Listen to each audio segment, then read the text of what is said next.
No? Akala ko si Ivory, ipinanganak si Ivory dun sa Bisaya. Sabi ko, bakit si Ivory nakapagsalita ng Bisaya?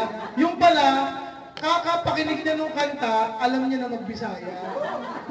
Ang tindi ng mga bata na hybrid, na tawag na hybrid. Maraming salamat, Ivory. Sana na yung mga bata pala makapag-social number din next time, kakanta rin tayo. Mga bata, okay ba sa inyo yan? O, drama. Drama. Isang pa lang. No? At nga pala, announcement ko lang, no? Meron na po pala kaming ginawang Gardo Part 2 ng video namin. No? Natapos po namin ng kahapon lang. Papalabas po namin mamaya after po ng service natin. Papalabas namin. No, Gardo Part 2. Ang title po nito is Tiny. Tiny. Mapanood nyo po, ano po yung drama po yun. Nakakayak po, sobrang nakakayak. Nung una namin nakita na, kayak agad doon eh. Nakakatawa. Kaya ito nakakatawa, no? So, ikaw patagalin pa? Palakpakan natin ang Panginoon sa mga aral ng ating salita ng Diyos sa ito. Tawagin ko na si Associate Pastor John Francis Carpio.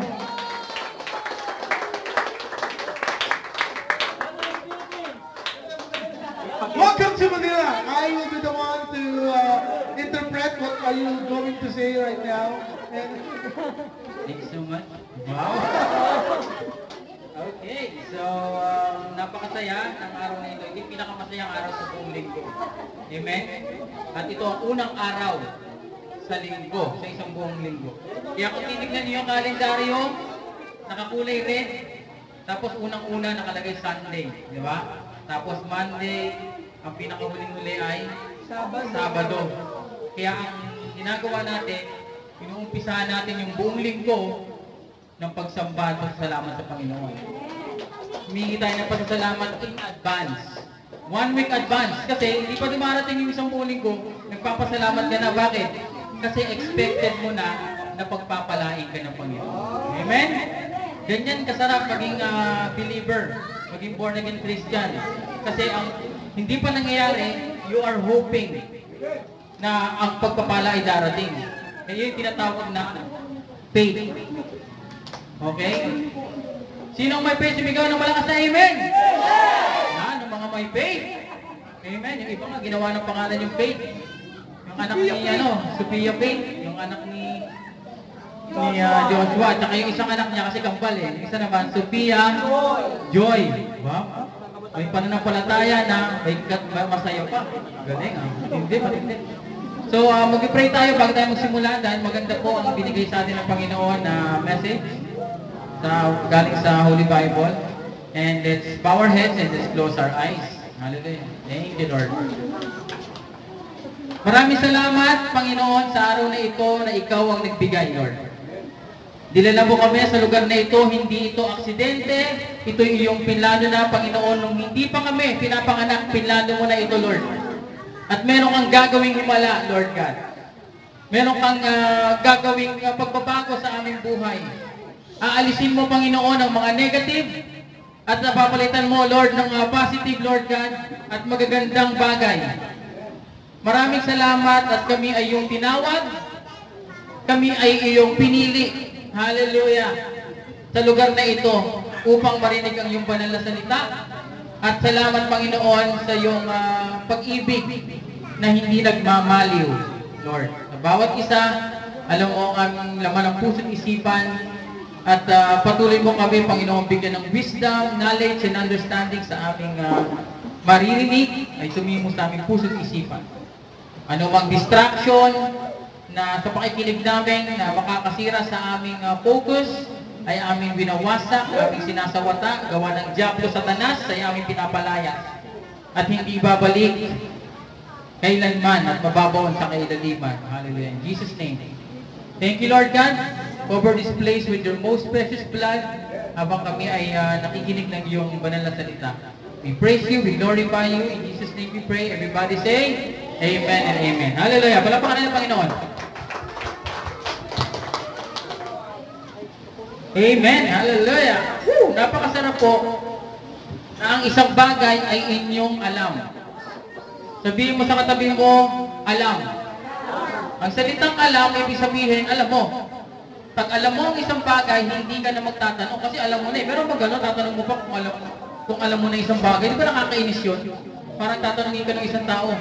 Pag uminom pa ako ng tubig, sa baso ko ilalagay yung tubig. Gano'n. Di ba? Pag ang bagay, isang bagay alam mo na, hindi mo na itatanong. Kasi pag tinanong mo pa yan, niloloko minsan mo, di ba? Kaya tayo, dito, alam na natin yung bagay na binigay sa atin ng Diyos. Ang bagay na binigay sa atin ng Panginoon, bakit tayo merong buhay na walang hanggan? Hallelujah. Taas ng echo. Yan. Okay. Pag alam mo isang bagay, ikay hindi ligaw. Kahit lokohin ka ng kausap mo, sabihin sa'yo ng kausap mo. Sabihin sa'yo ng kausap mo, alam mo, kahit tawakan mo yung apoy, hindi ka mapapasok. Paglaki ko rito, Ang laki mo ng hindi mo alam yung apoy, mainit, nakakapasok. Tapos susundin mo yung sasabihin niya, ay oo, hindi na mainit. Niloloko mo na naman yung sarili mo. Alam mo na nga mainit, hahawakan mo pa rin.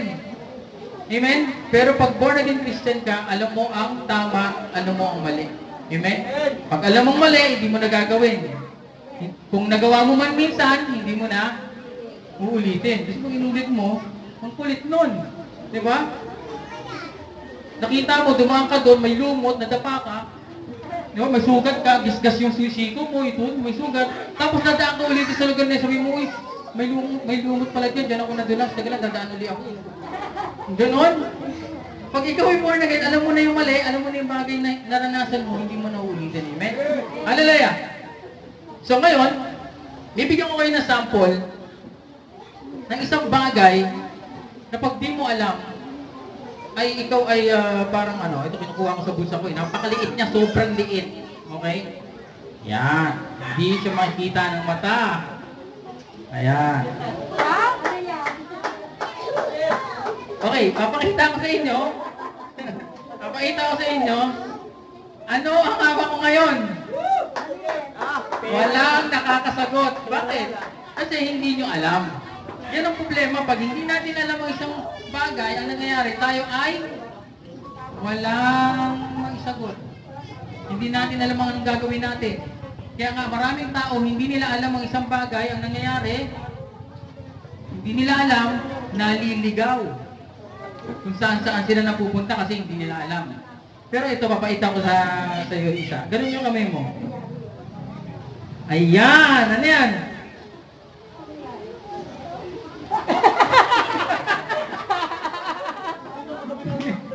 Okay? Anong nunal? Natatanggal ba yung nunal?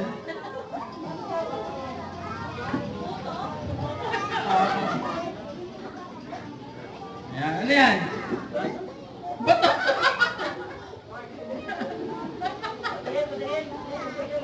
Ayan, mapangyaran pa. Buto. Gamot.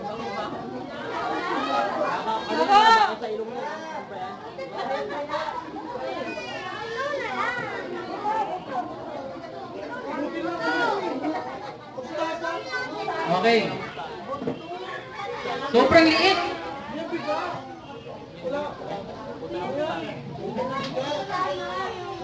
Buto ng buto. Buto ng buto.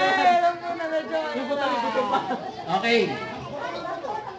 Ang makaalam ng pangalan niyan ay merong premyo. Buto ng mustasa. No. So, hanggang matapos ang aking preaching, ay hintayin ko yung sagot.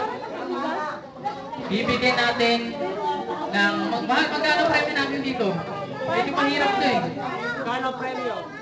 500. Ano man?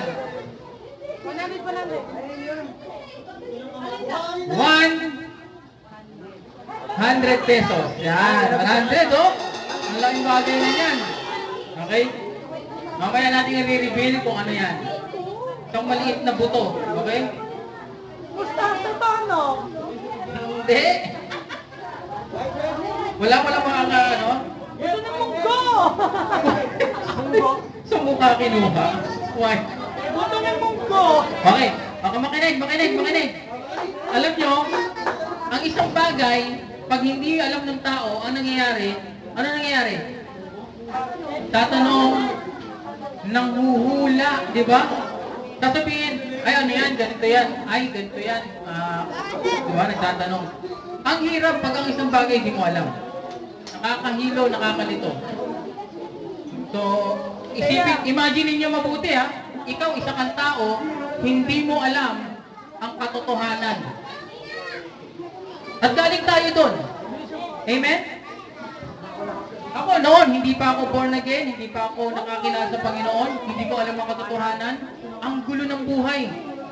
Napakagulo. Pag may problema ka, nagmumukmuk ka sa isang tabi, hindi ka marunong mag-pray. Hindi ka marunong magbasa ng Bible. Ang gagawin mo, wala. Sasabihin mo, ay may problema ako, hirap na ako, paano kaya ito? Ay, sige, ganito na lang gagawin ko. Bibili na lang ako ng alak, mga lalasing na lang ako. Di ba? Ay, hindi, punta na lang ako sa barkada. Tanong ko sila, mga barkada, ano bang gagawin ko? Namumblema ako, sabihin ng barkada mo. Madali lang yan. Meron ka ba diyang 100? Pipili tayo ng pampasaya. Ano pampasaya? Basta akin 100. Ibigay mo 100. May hawak-hawak na puti, ginaganon-ganon pa. Tapos iniikot-ikot. Diba? Naamoy-amoy.